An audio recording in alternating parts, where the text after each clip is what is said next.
Good evening. The First Minister is facing calls to give a boost to Scotland's economy in his programme for government, which is due to be unveiled tomorrow. The industry group, UK Hospitality, is urging John Swinney not to increase taxes and red tape when he sets out his plans for the coming year. Here's our correspondent David Henderson. Pulling a pint at lunchtime, the First Minister in Edinburgh, opening the UK head office of brewing giant Heineken. But he's facing calls to do more for places where the beer is sold. Industry body UK Hospitality's urged the FM not to increase cost and red tape. We really need to see an outline of the Scottish Government's intention to grow the economy and to support our businesses right across hospitality. Times are difficult, times are challenging.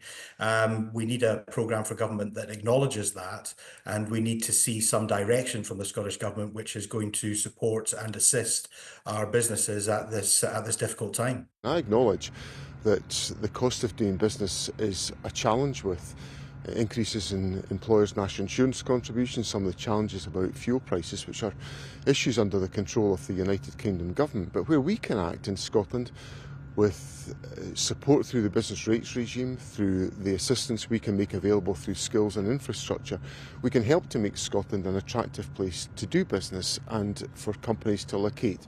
Tomorrow, John Swinney will set out his government's programme for the year ahead in a keynote speech at Holyrood. He wants to offer what he calls hope for a better Scotland and a boost for jobs and prosperity. His political opponents doubt he's the man for the job. We have significant economic levers here in Scotland, but the SNP is failing to use them. They didn't pass on the rates relief. That should have happened. We need to reform our rate system. They're in charge of our planning system. Our planning system is far too long. Our tax is far too high for too many people, which means we're detracting talent from coming to Scotland. So we need to have a different approach in our economy, and John Swinney can't be the man to deliver that. I think John Swinney and the SNP have for too long been focused on the narrow-minded fringe obsessions of the SNP, not the common sense policies that people out in the country want to see. They want to see their costs going down, their bills going down. Business wants to see their costs going down as well. And then also we need to make sure we fix our roads, improve our schools and tackle those long waits in the NHS whilst cutting government waste. With this programme for government being unveiled months earlier than normal, John Swinney seems to be moving to an election footing, shaking hands, setting out plans and facing calls to deliver. David Henderson, reporting Scotland. Police are appealing for witnesses after a woman died and two teenagers were seriously injured following a two-vehicle crash in Dumfries and Galloway at the weekend. The collision happened on the A75 between Castle Douglas and Bridge of Dee just before 9 o'clock on Saturday evening. The 67-year-old woman, who was driving a Ford car, was taken to hospital but later died. The 19-year-old male driver of a Seat Ibiza and his 16-year-old female passenger are still receiving treatment in hospital. Investigations into the cause of the crash are continuing. Aberdeen Football Club has apologised to a St Mirren fan who was targeted by abuse from the stands by what they describe as a totally unacceptable chant. Police are investigating the incident as a hate crime after a clip was posted on social media following Saturday's match at St Mirren Stadium. The video appears to show some Aberdeen fans chanting at the St Mirren fan who has additional support needs. Both clubs have condemned the incident and say they'll work to identify those responsible. Tomorrow's planned one-day strike by employees of Scottish Water has been put on hold. The union Unison said the action has been paused to allow workers to consider an improved pay offer. Now, commemorations have begun for the 80th anniversary of Victory in Europe, VE Day, later this week. It marks an end to the fighting in World War II. Among the events taking place across the country, a tribute to the war effort back home.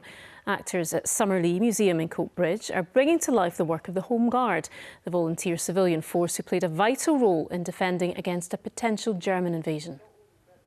It's one of the weeks that everybody pays attention to the history of the World War, and I think that it brings light onto a lot of subjects, especially with the things on the home front. So even though all of the big events were going on away from home, everything on the home front, like the Women's Land Army, the LDV, the Home Guard, it's very important to realise what they did for us back at home. Meanwhile, a convoy of small Norwegian fishing boats is travelling to Shetland to commemorate VE Day. The boats and crew, which left Bergen on Friday, commemorate the Shetland Bus, a secret operation during World War II that carried weapons and supplies to Norway from Shetland and rescued hundreds of refugees fleeing the German occupation. The convoy is expected to arrive in Lerwick on Tuesday evening. Later, it will also travel to Aberdeen and Edinburgh. Finally, 3 generations of one family have pulled on their football boots to help their home island of Papa Westray form a full team for the first time. The Hoorstons, father, 3 sons and grandson, made up almost half of the starting 11 as they lost out to neighbouring side Sandy 6-0. The team is having to play home matches on a different island as they don't have a own pitch. It's been great for us all playing together and Pappy just being in the parish. I mean, it's never happened in the past.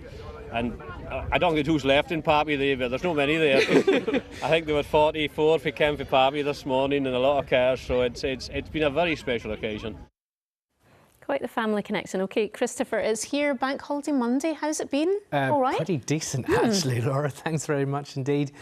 Good evening to you. Yes, we've had lots of sunshine right across the country this Bank Holiday Monday, and there's lots of dry weather to come in the week ahead, all courtesy of this area of high pressure, which is sticking with us and affording us all that dry weather. Some sunshine around, but also some cloud building midweek. More on that in a second. Through this evening sunshine, then overnight it's dry with clear skies, light winds, bit of mist and fog here and there, and temperatures down close to freezing in towns and cities. In the countryside, sub-zero with a frost. So it's a chilly start to the day tomorrow. Any early mist and fog, that soon goes, and then much of the country bathed in sunshine once again, but a little more cloud towards the west coast through the Hebrides and the Northern Isles, but many areas you can see dry and fine. Temperatures a notch up on today's values. In the west, up to 17, maybe 18 degrees. Towards the east coast, a touch cooler, bit of cloud moving in onshore at times. But certainly around the west coast and through the Hebrides, more cloud for you. Same too across Orkney and Shetland. The outside chance of a spot of drizzle in Shetland, but for most, it's dry. Tomorrow evening and tomorrow night under clear skies. Once again, rather cool at times, but remaining dry. And that's the picture as we look through towards Wednesday. A slight change, though, after a bright start, cloud tending to bubble up through the middle part of the day and then melt away again by the evening. You can see, though, on the outlook, lots of dry weather, some sunshine and temperatures slowly on the rise as we head through towards the end of the week and the weekend too. That's the forecast for now. Not bad at all. Thank you, Christopher. And that is Reporting Scotland for now. I will be here with your late news at the earlier time of 10:20 tonight. Until then, from everyone on the team, enjoy your evening. Good night.